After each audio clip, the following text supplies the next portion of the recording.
Hello my dear student, welcome back to my YouTube channel Subhash study centre. मेरे प्यारे बच्चों, आज के इस वीडियो में मैं आपको बताऊंगा बोर्ड एग्जाम 2025 में आप ओएमआर सीट कैसे भरोगे और बोर्ड परीक्षा की कॉपी का जो पहला प्रश्न कवर होता है इसको कैसे भरोगे, बोर्ड एग्जाम की कॉपी कैसे लिखोगे। सारी चीज़ें आपको एक ही वीडियो में मैं डिटेल से बताने वाला हूं, तो वीडियो को बिल्कुल लास्ट तक देखिएगा क्योंकि सारी चीजें आपको क्लियर हो जाएंगी।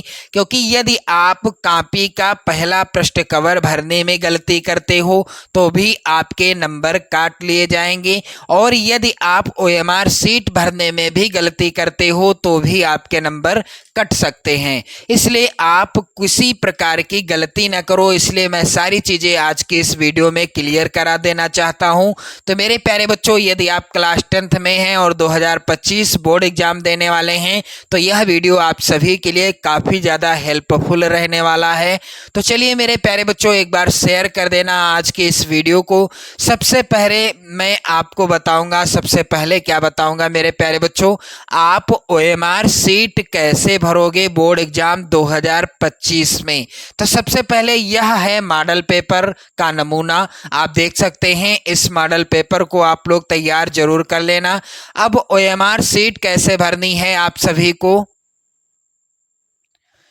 चलिए मेरे प्यारे बच्चों, यहाँ पर आप लोग ध्यान देंगे। जिला कोड और जिले का नाम, यहाँ पर ये जितनी चीज़ें हैं ये सब भरा हुआ पहले से ही आपको मिलेगा। केंद्र का कोड, अनुक्रमांक और विषय का कोड, विषय का नाम, ये सारी चीज़ें आप यहाँ पर हो सकता है 2025 में भरी हुई मिले, क्योंकि 2024 में सब ये चीज़ें भरी हुई थी। इसके बाद मेरे प्यारे बच्चों, यहाँ पर आप लोग ध्यान दीजिएगा, लिखा हुआ है प्रश्न पत्र मार्का सीरीज या मार्का या फिर सीरीज। तो यहाँ पर आप लोग देखेंगे पेपर जो आपको मिलेगा, पेपर के यहाँ पर आप लोग ध्यान दीजिएगा, ये है प्रश्न पत्र मार्का सीरीज। अब यहाँ पर लिखा हुआ क्या है, पहला अक्षर। पहला अक्षर क्या है मेरे प्यारे बच्चों, एच डी लिखा हुआ है ब्रैकेट के अंदर। अब इसमें का पहला अक्षर क्या है, यच है, तो इसे आप इसमें लिख देंगे। जो भी होगा आप लिख दीजिएगा, उदाहरण के लिए यहाँ पर मैं आपको बता रहा हूँ। चलिए दूसरा अक्षर, क्योंकि अगला कॉलम है दूसरा अक्षर, तो दूसरा अक्षर क्या है इस पेपर में, दूसरा अक्षर डी है। अब ये हो गया। अब आपको क्या करना है, यच भरा है आपने और डी भरा है, तो जो भी अक्षर आप यहाँ पर भरेंगे आप वही गोला इस कॉलम में काला कर देंगे। जैसे कि यच भरा है मैंने यहाँ पर, अब इस कॉलम में यच कहाँ पर है, यहाँ पर ए के जस्ट बाद में क्या है, यच है। अब इसे आपको इस तरह से काला कर देना है अच्छे से मेरे प्यारे बच्चों। अब इसमें क्या है, डी है, तो डी वाले गोले को काला कर देना है। अब डी कहाँ है, यहाँ पर आप लोग देख पा रहे होंगे, यहाँ पर है डी। कहाँ पर मेरे प्यारे बच्चों, आप लोग ध्यान दीजिएगा, ये रहा मेरे प्यारे बच्चों डी। अब इसको भी मैंने काला कर दिया, तो आपको अच्छे से समझ में आ गया होगा। जो भी आप यहाँ पर भरेंगे, जो भी सीरीज भरेंगे, जो भी मार्का भरेंगे, यहाँ आप गोला काला जरूर कर देंगे। फिर इसके बाद आप लोग यहाँ पर ध्यान दीजिएगा, आगे बढ़ते हैं। ओएमआर सीट में लिखा हुआ है परीक्षार्थी के हस्ताक्षर, तो आप यहाँ पर अपने हस्ताक्षर कर देंगे। जो भी आपका नाम है आप यहाँ पर हस्ताक्षर कर देंगे। हिंदी में करते हैं तो आप हिंदी में करिएगा, अंग्रेजी में करते हैं तो आप अंग्रेजी में करिएगा। ध्यान रहे इस कॉलम के बाहर कुछ भी नहीं करना है। केंद्र व्यवस्थापक की मोहर यहाँ पर आप कुछ नहीं करेंगे। फिर यहाँ पर है चित्रकला विषय हेतु, तो आप पहला पेपर आपका जो भी होगा अधिकांश रूप से हिंदी का ही पहला पेपर होता है, तो आप इसमें कुछ नहीं भरेंगे, ना ही आपको यहाँ भरना है। कक्ष निरीक्षक के हस्ताक्षर यहाँ पर किए जाएंगे, यानी जो आपके रूम में गार्डी कर रहे होंगे कक्ष निरीक्षक, टीचर, अध्यापक बंधु, उनकी यहाँ पर सिग्नेचर होगा उनका, तो यहाँ पर आपको कुछ नहीं करना। फिर आप नीचे बढ़ेंगे तो यहाँ पर आप लोग ध्यान देंगे, वही क्रम है जो कि ऊपर था यहाँ पर मेरे प्यारे बच्चों, तो यहाँ पर भी आपको भरा हुआ मिलेगा। बस आपको यहाँ पर क्या करना है, पहला अक्षर क्या था, पहला अक्षर था यच और दूसरा अक्षर था डी। इस तरह से आपको काले पेन से भर देना है। अब यहाँ पर आपको कुछ नहीं करना, चित्रकला वाले पेपर में आपको यहाँ पर भरना होगा, बाकी किसी भी पेपर में ये सब कॉलम नहीं भरने। फिर परीक्षार्थी के हस्ताक्षर, यहाँ पर भी एक कॉलम है, तो यहाँ पर भी मेरे प्यारे बच्चों आपको हस्ताक्षर कर देने हैं जैसा कि आपने ऊपर किया है। फिर कक्ष निरीक्षक के हस्ताक्षर, तो यहाँ भी आपको कुछ नहीं करना। अब चलिए बारी आती है प्रश्नोत्तर के चारों विकल्पों में से जो सही हो उस गोले को निर्देशानुसार भरा जाए। तो यहाँ पर मेरे प्यारे बच्चों आप लोग ध्यान दीजिएगा, मैं आपको प्रश्न बताऊंगा और गोला भर के भी बताऊंगा। चलिए मेरे प्यारे बच्चों, पहला यहाँ पर प्रश्न है, आप लोग देख पा रहे होंगे। पहला प्रश्न है, कलम का सिपाही कृति के लेखक कौन है? यहाँ पर राइट आंसर है ए वाला ऑप्शन, अमृत राय। अब अमृत राय सही है तो यहाँ पर क्या भरा जाएगा? ए वाला ऑप्शन, यानी पहले में कौन सा सही है? ए वाला विकल्प सही है, तो ए वाला गोला काला किया जाएगा। जो भी सही होगा आप वही गोला काला करेंगे।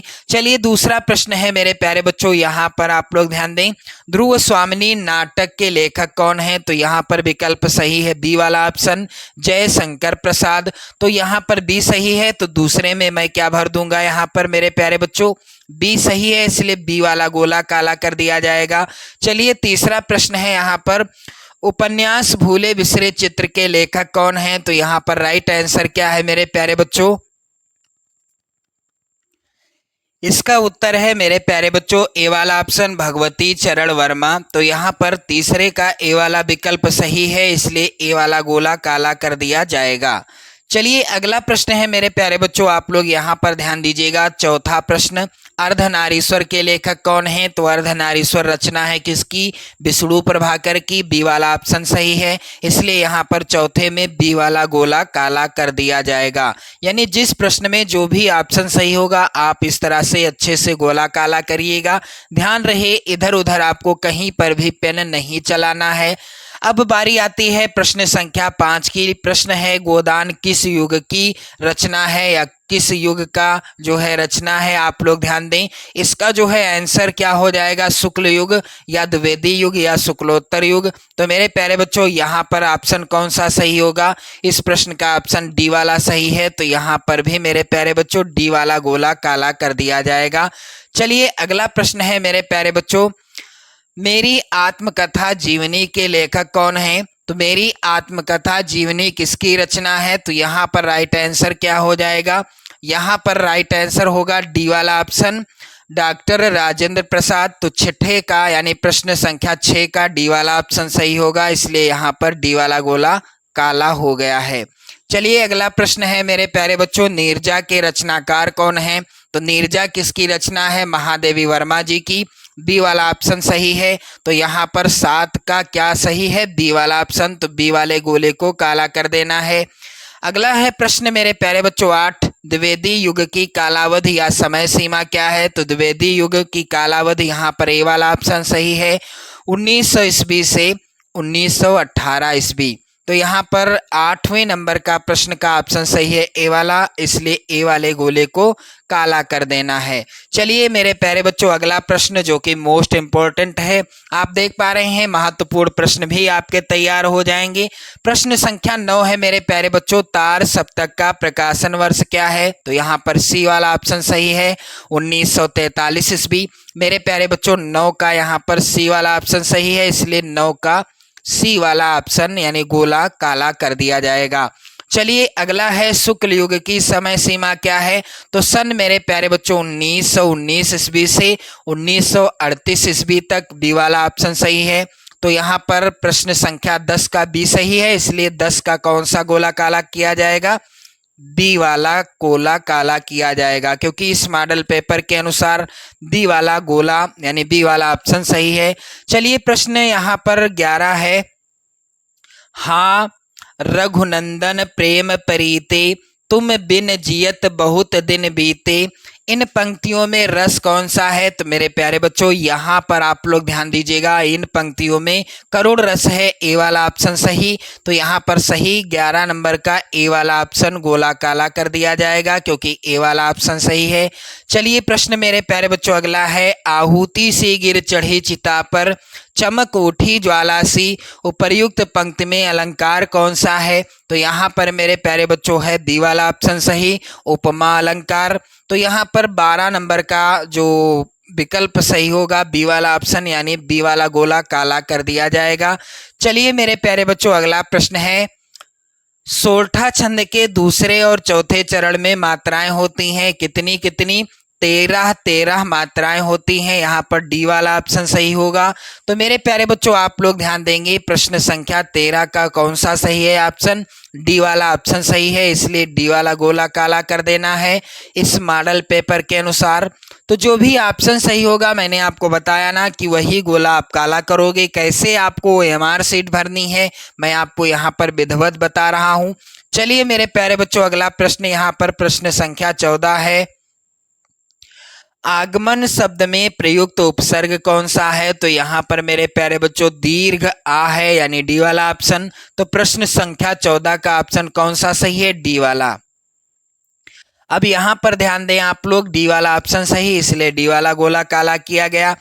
अब मेरे प्यारे बच्चों आप यहाँ पर ध्यान दें, माता पिता में समास कौन सा है? तो माता पिता में मेरे प्यारे बच्चों बी वाला ऑप्शन सही है, द्वंद्व समास है। तो प्रश्न संख्या 15 का बी वाला ऑप्शन सही है, इसलिए बी वाला गोला काला कर देंगे। यहाँ पर मेरे प्यारे बच्चों आप लोग ध्यान दें, प्रश्न संख्या 16 है, पृथ्वी का पर्यायवाची शब्द नहीं है। तो यहाँ पर डी ऑप्शन सही है, प्रसून।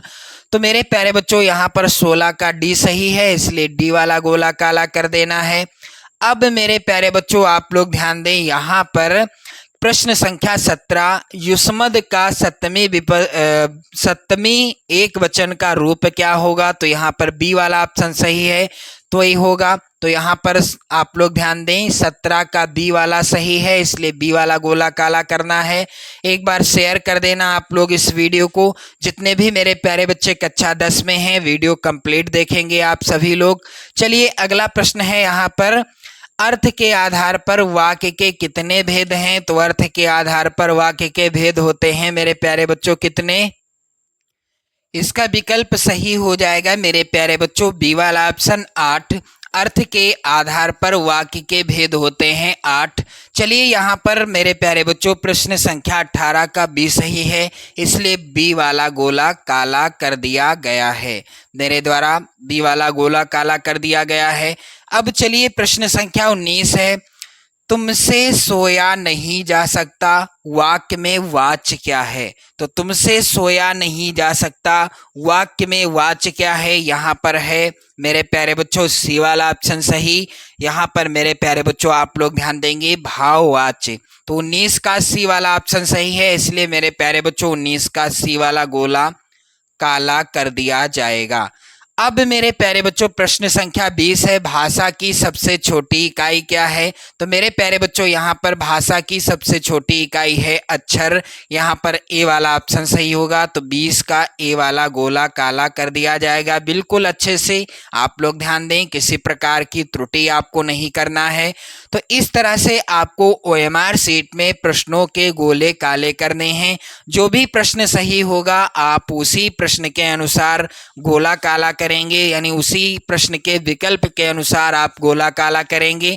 अब बारी आती है मेरे प्यारे बच्चों, यहाँ पर जब आप नीचे बढ़ोगे तो OMR शीट में यहाँ पर भी आपको लिखा मिलेगा मेरे प्यारे बच्चों कि यहाँ पर प्रश्न संख्या और उत्तर, यानी प्रश्न संख्या 1 में आपने क्या भरा?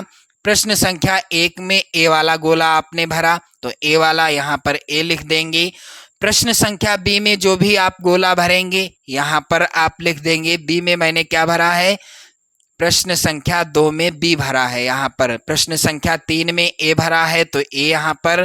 प्रश्न संख्या 4 में बी भरा है, तो मेरे प्यारे बच्चों बी यहाँ पर। प्रश्न संख्या 5 में मेरे प्यारे बच्चों डी है, और प्रश्न संख्या 6 में भी डी है। तो 5 में डी और 6 में भी डी। 7 में क्या है? बी है, 8 में ए है, 7 में मेरे प्यारे बच्चों बी है और 8 में ए है, 9 में सी है और 10 में बी है। 9 में क्या है? सी, और 10 में मेरे प्यारे बच्चों क्या है? बी है। इस तरह से अब यहाँ पर प्रश्न संख्या 11 में क्या है? ए, और 12 में बी। 11 में मेरे प्यारे बच्चों आप लोग ध्यान दें, ए है, 12 में बी है, और 13 में मेरे प्यारे बच्चों डी है, 14 में भी डी है, 13 में डी, 14 में भी डी। 15 में मेरे प्यारे बच्चों बी है, 16 में क्या है? डी है। 15 में बी ऑप्शन सही है और 16 में डी ऑप्शन। 17 में यहाँ पर बी है, 18 में भी है, यहाँ पर 17 में बी और 18 में भी बी है। 19 में सी है, 19 में क्या है? सी, और 20 में ए है, 20 में क्या है? यहाँ पर ए है। इस तरह से जो भी आप यहाँ पर OMR शीट में गोला काला करेंगे, आप नीचे इसका वर्णन यानी यहाँ पर भी आप लिख देंगे इस तरह से। अब ये OMR शीट वाला काम बिल्कुल पक्का हो गया। आपको ध्यान देना है कि किसी भी तरह की काटपीट नहीं करनी है OMR शीट में, ना ही इधर उधर कहीं पर नाम या रोल नंबर कुछ भी नहीं लिखना यहाँ पर। जैसा कि आप देख सकते हैं सब पहले से ही लिखा हुआ मिलेगा।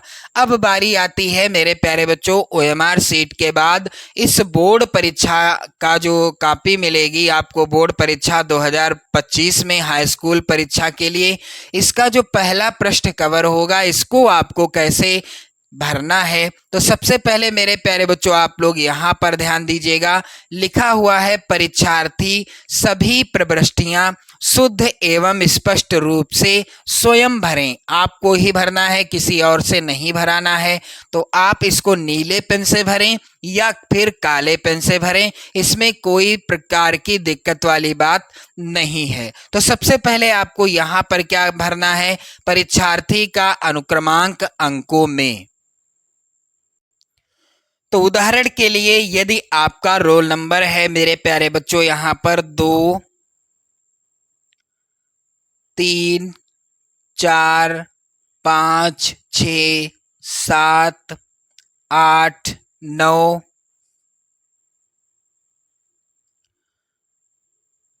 0 और 1, मान लीजिए इतना आपका रोल नंबर है, तो आप इसी तरह से अंकों में यहाँ पर भरेंगे, क्योंकि लिखा है परीक्षार्थी का अनुक्रमांक अंकों में। अब परीक्षार्थी का अनुक्रमांक किस में भरना है, किस तरह से भरना है? शब्दों में भरना है। तो शब्दों में कैसे आप भरेंगे? यहाँ पर 2 है तो आप क्या लिख देंगे? 2 लिख देंगे। फिर इसके बाद कामा लगा दीजिएगा। 3 है तो आप क्या लिखेंगे? 3 लिख देंगे। फिर इसके बाद यहाँ पर 4 है तो 4 लिख देंगे। जो भी संख्या यहाँ पर होगी आप नीचे हिंदी में लिख देंगे। 4 के बाद क्या है? 5 है तो मेरे प्यारे बच्चों 5 यहाँ पर हो गया। अब यहाँ पर 6 है तो यहाँ पर 6 लिख दिया गया। 7 है, 7 लिख दिया गया।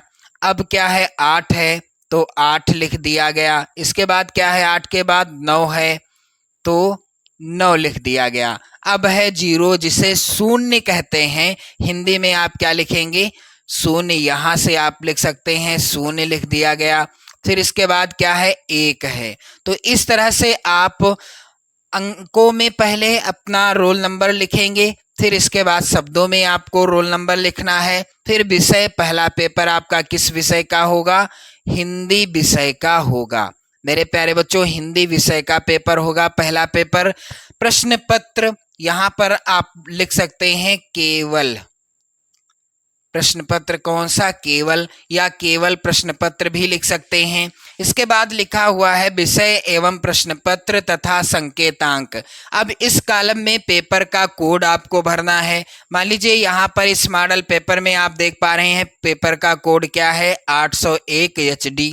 तो यहाँ पर इस कॉलम में आपको क्या भर देना है? 801 HD। ब्रैकेट में जो भी होगा, जिस तरह से होगा आप इसी तरह से सेम लिखिएगा। जो भी कोड होगा आप लिख दीजिएगा। मैं आपको उदाहरण के लिए समझा रहा हूं। चलिए मेरे प्यारे बच्चों, परीक्षा का दिन आपको यहाँ पर लिखना है। तो मान लीजिए परीक्षा किस दिन से स्टार्ट है? सोमवार से स्टार्ट है। तो मेरे प्यारे बच्चों परीक्षा का दिन क्या हो गया? सोमवार हो गया। अब दिन हो गया। अब परीक्षा की तिथि, तो परीक्षा की तिथि मान लीजिए मेरे प्यारे बच्चों, उदाहरण के लिए 21/09/2025 में होगी आपकी परीक्षा। यहाँ पर मैं उदाहरण के लिए लिख रहा हूँ ये डेट। फिर एवं पाली लिखा है, तो पाली यानी आपके सभी पेपर होंगे किस पाली में? प्रथम पाली में। सुबह मीटिंग में होंगे, तो यहाँ पर प्रथम पाली आप लिख सकते हैं या प्रथम भी लिख सकते हैं। केंद्र का नाम, जिस विद्यालय में आपका पेपर होगा उस विद्यालय का यहाँ पर आपको नाम लिखना है। उदाहरण के लिए आप लोग ध्यान दीजिएगा, आदर्श इंटर कॉलेज, आदर्श इंटर कॉलेज प्रयागराज, प्रयागराज। मेरे प्यारे बच्चों, इस तरह से आप कॉपी के पहले पृष्ठ कवर को अच्छे से भरेंगे। ना ही आपको काट पीट करना है और ना ही ओवर राइटिंग ज़्यादा करना है। इसके बाद कक्ष निरीक्षक भरें, तो यहाँ पर जो आपके रूम में कक्ष निरीक्षक अध्यापक होंगे वह लोग यहाँ पर भरेंगे, जैसे कि परीक्षा कक्ष संख्या, एग्जाम का रूम नंबर क्या है, अपना स्पष्ट नाम और हस्ताक्षर करेंगे और यहाँ पर दिनांक डालेंगे जो भी डेट में पेपर आपका हो रहा होगा। तो चलिए मेरे प्यारे बच्चों, उम्मीद करता हूँ आपने अच्छे से समझ लिया होगा कैसे आपको कॉपी के पृष्ठ कवर को भरना है। अब बारी आती है कैसे आपको लिखना है। मेरे प्यारे बच्चों, सबसे पहले आप क्या करेंगे, कॉपी के इस साइड में आप लाइन खींच लीजिएगा। इस तरह से आप लोग ध्यान दें, यहाँ पर आप एक लाइन खींच देंगे कॉपी के इस साइड में। अच्छे से एक लाइन खींचें या आप 2 लाइनें भी खींच सकते हैं, कोई पाबंदी नहीं है इस पर। और कॉपी के इस साइड में आपको कोई भी लाइन नहीं खींचनी है। अब इसके बाद आपको हेडिंग क्या डालना है मेरे प्यारे बच्चों, यहां पर आप हेडिंग डालेंगे खंड बा, खंड बा आप हेडिंग डालेंगे, काले पेन से हेडिंग डालेंगे। फिर इसके बाद इसे भी आप अंडरलाइन कर देंगे। इसको भी क्या कर देना है, आपको अच्छे से अंडरलाइन कर देना है इस तरीके से। खंड बा हेडिंग डालने के बाद इसके बाद मेरे प्यारे बच्चों आप हेडिंग डालिएगा प्रश्नोत्तर संख्या, प्रश्नोत्तर संख्या, प्रश्नोत्तर संख्या। इस तरह से आप हेडिंग डालेंगे प्रश्नोत्तर संख्या। फिर यहाँ पर प्रश्नोत्तर संख्या क्या है, यहाँ पर आप देख रहे हैं खंड बा के अंतर्गत निम्नलिखित, पहला प्रश्न है निम्नलिखित गद्यांश पर आधारित 3 प्रश्नों के उत्तर दीजिए। तो पहले गद्यांश को सॉल्व कर रहे हैं आप, तो पहले गद्यांश के लिए आप डालेंगे प्रश्नोत्तर संख्या 1 इस तरीके से। और इसको भी आपको क्या कर देना है, पटरी की सहायता से यानी स्केल की सहायता से अच्छे से अंडरलाइन कर देना है। यदि आप स्केच से भी हेडिंग डाल रहे हैं प्रश्नोत्तर संख्या तो भी कोई दिक्कत वाली बात नहीं है। इस तरह से अब मेरे प्यारे बच्चों आपको क्या करना है, संकेत के रूप में यहाँ पर जिस भी गद्यांश को आप कर रहे हैं, मान लीजिए पहला गद्यांश है कुशंग का ज्वर सबसे भयानक होता है, तो अब क्या करूँगा मैं, सबसे पहले आप इसके शुरुआत के शब्दों को काले पेन से जरूर लिखें। गद्यांश के शुरुआत के शब्दों को काले पेन से जरूर लिखें।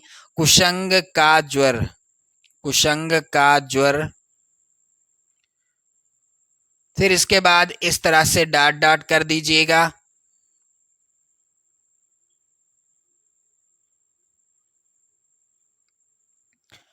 और मेरे प्यारे बच्चों इस तरह से करने के बाद आप गद्यांश के लास्ट के शब्दों को लिख लेना। जैसे लास्ट के शब्द क्या हैं मेरे प्यारे बच्चों, उठाती जाएगी, उठाती जाएगी, उठाती जाएगी। इस तरह से गद्यांश के लास्ट के शब्दों को लिख दिया। अब इसके बाद मेरे प्यारे बच्चों आप हेडिंग डालेंगे संदर्भ, संदर्भ आप हेडिंग डालेंगे काले पेन से, बिल्कुल अच्छे से संदर्भ हेडिंग डाल दी जाएगी। अब संदर्भ कैसे लिखना है तो मेरे प्यारे बच्चों इसको पहले आप अंडरलाइन कर दीजिएगा इस तरह से। डबल लाइन खींचते हैं तो भी कोई दिक्कत वाली बात नहीं है। अब संदर्भ क्या लिखा जाएगा?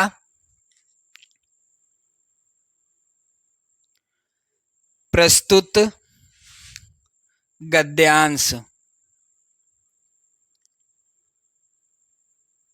प्रस्तुत गद्यांश हमारी पाठ्य पुस्तक। हमारी पाठ्य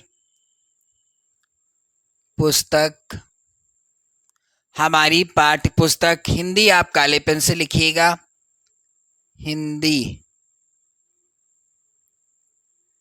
हिंदी के गद्य खंड में संकलित। के गद्य खंड भी आप काले पेन से लिख सकते हैं। गद्य खंड। गद्य खंड में संकलित। में संकलित। गद्य खंड में संकलित किस पाठ से है? मित्रता पाठ से। पाठ का नाम आप काले पेन से लिखेंगे, मित्रता। शीर्षक पाठ से लिया गया है। शीर्षक पाठ से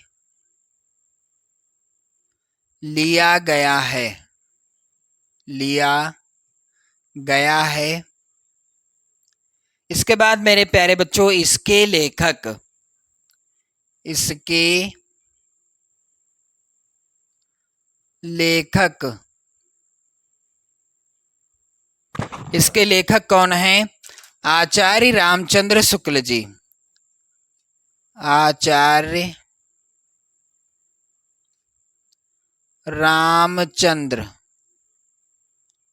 रामचंद्र आप काले पेन से लिखेंगे। लेखक का नाम जो भी लेखक रहेंगे, शुक्ल जी। आचार्य रामचंद्र शुक्ल जी हैं।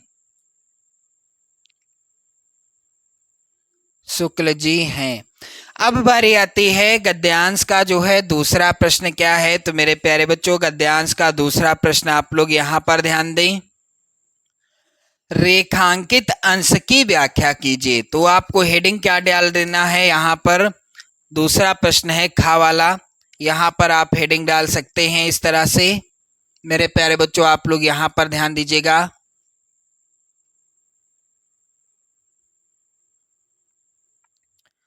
खा, इस तरह से आप हेडिंग डाल सकते हैं। और हेडिंग क्या रहेगी?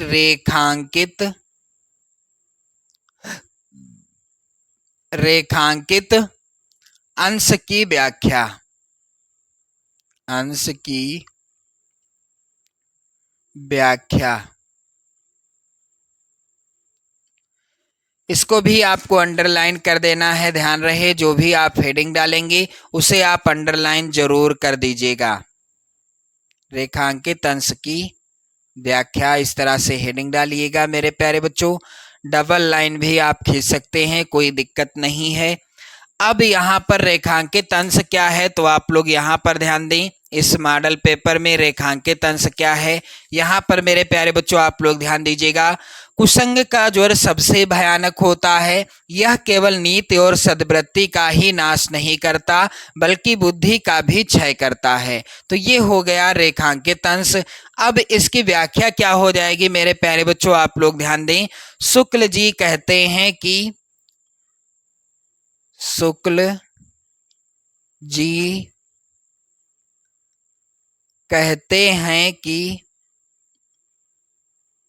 कहते हैं कि बुरी संगति घातक बुखार के समान हानिकारक होती है।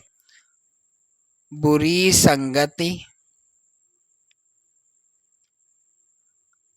घातक बुखार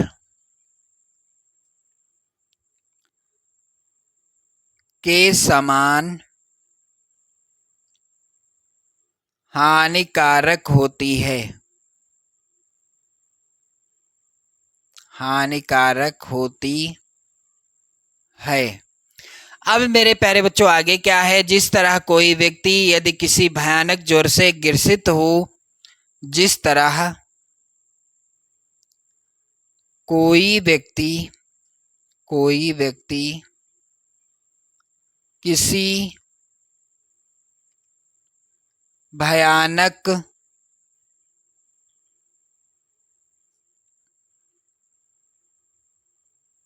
ज्वर से ग्रसित हो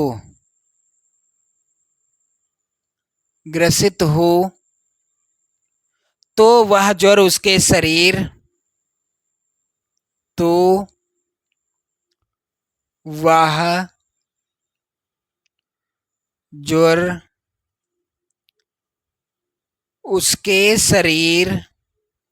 उसके शरीर और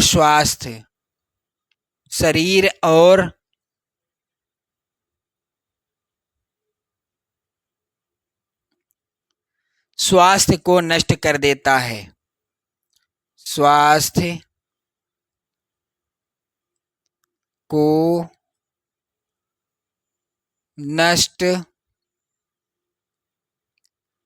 कर देता है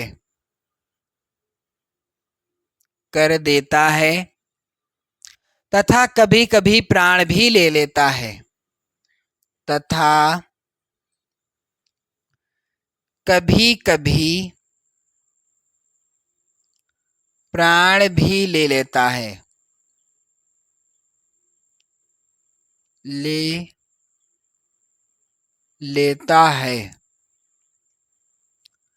उसी प्रकार बुरी संगति हमारी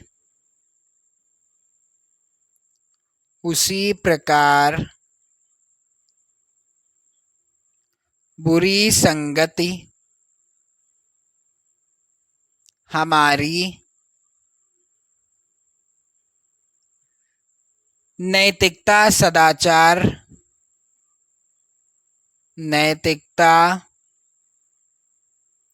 सदाचार मन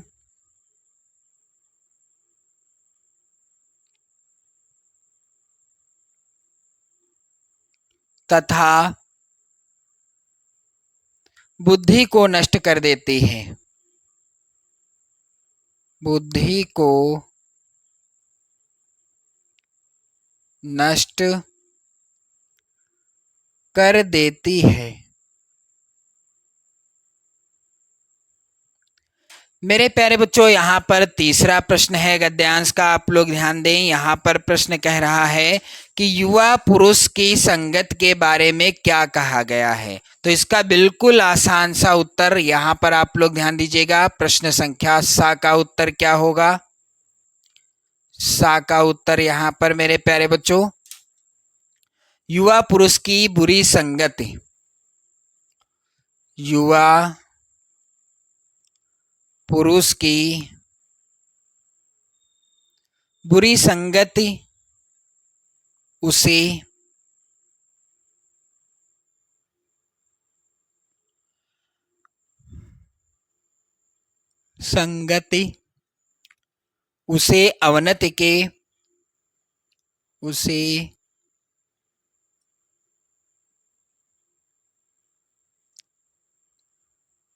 अवनति के गड्ढे में प्रतिदिन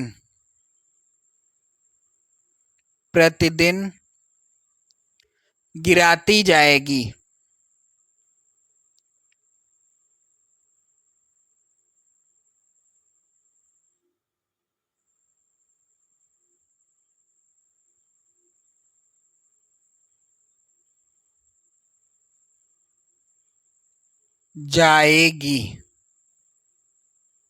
गिराती जाएगी और यदि अच्छी होगी तो, और यदि अच्छी होगी तो उसे निरंतर उन्नति की ओर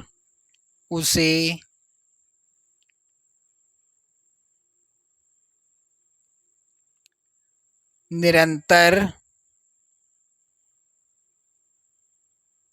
उन्नति की ओर अग्रसर करेगी, अग्रसर करेगी। तो मेरे प्यारे बच्चों, उम्मीद करता हूं आपको अच्छे से समझ में आ गया होगा कि OMR शीट आपको कैसे भरना है। बोर्ड एग्जाम की पहली कवर को, यानी बोर्ड एग्जाम में जो आपको कॉपी मिलेगी उसके पहले फ्रंट कवर को कैसे भरना है। मेरे प्यारे बच्चों, वीडियो को लाइक कर देना, शेयर कर देना। चैनल पर यदि आप नए हैं तो चैनल को भी सब्सक्राइब कर लीजिएगा। जय हिंद।